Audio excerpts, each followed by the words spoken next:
Bagian 2, dunia akan terasa lebih baik jika kita tidak bersikap pasrah. Jika tidak bahagia, kau akan semakin tertarik pada urusan orang lain. Setelah lulus kuliah, aku pindah ke Seoul seorang diri, hanya berbekal uang 500 ribuan dan tanpa rencana apapun. Seoul bukan tempat yang ramah bagi orang-orang yang berasal dari daerah. Orang-orang akan berkata, logat daerahmu kental sekali. Sekarang aku hanya akan menjawab, ya, tetapi dulu aku merasa terintimidasi dan merasa diriku disebut kampungan dan aneh. Aku pernah tinggal di kamar kos dan ketika aku menyalakan pengering rambut, gadis yang menempati kamar di seberang mengetuk pintu kamarku dan berkata, SST, tolong jangan menyalakan pengering rambut.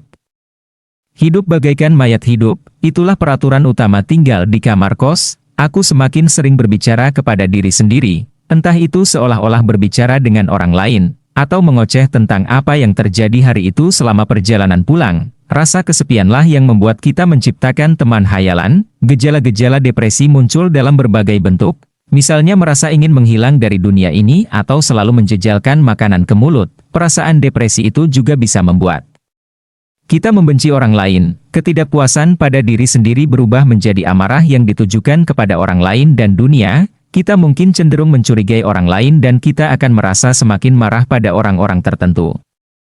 Mentalitas korban membuat kita berpikir negatif tentang tindakan dan ucapan orang lain yang akibatnya membuat hubungan kita dengan orang lain semakin buruk. Jika kondisi ini berlanjut, kita akan kehilangan kemampuan untuk bersimpati dengan kesulitan yang dialami orang lain. Dalam kondisi itu, jika ada seseorang yang berkata bahwa ia sedang merasa tertekan, kita mungkin akan berkata, memangnya kau pikir kau saja yang tertekan? Aku juga tertekan, atau baru begitu saja kau sudah merasa tertekan? Ini adalah bukti bahwa kita sudah terlalu dikuasai kesulitan yang kita rasakan sendiri sampai-sampai tidak bisa memahami situasi yang dihadapi orang lain. Kita harus berhati-hati dengan perasaan hati seperti ini. Apabila melihat tanda-tanda masalah, kita harus bisa beristirahat sejenak. Sekarang aku mengawasi kondisi pikiranku secara teratur, sama seperti aku menjaga berat badan. Jika suasana hatiku sedang buruk, aku cenderung ingin marah-marah, membesar-besarkan masalah yang sebenarnya sepele.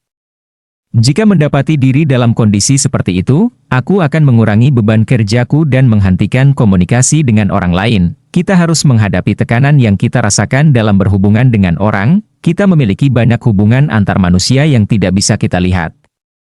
Ilusi bahwa komunikasi selalu berjalan di media sosial membuat orang semakin frustrasi. Rasa iri muncul setiap kali kita melihat teman-teman memasang status di Facebook atau Instagram. Pikiran kita mudah tercemar akibat alarm-alarm dari aplikasi chatting yang berisik dan menuntut. Hidupku bagaikan sebuah film panjang yang tidak diedit, membosankan dan memuakkan. Di lain pihak, kehidupan orang lain bagaikan trailer film hasil editan. Segalanya terlihat keren. Jika tidak bisa memahami situasi itu, aku akan merasa akulah satu-satunya orang yang menderita di dunia ini. Pada akhirnya, penderitaan diri dan perasaan kasihan pada diri sendiri bisa membuat kita menyakiti orang lain dan bertindak egois. Orang-orang yang tidak bahagia seperti itu tidak akan sadar bahwa tindakan mereka salah. Karena tidak mendapat pengakuan, mereka akan berteriak-teriak, memangnya kau tidak tahu siapa aku? Sirkuit untuk memahami perasaan orang lain dan memahami hukum sebab akibat sudah tidak lagi berfungsi. Orang yang bahagia tidak akan menuntut pengakuan dari orang lain karena mereka sudah merasa puas dengan diri mereka sendiri.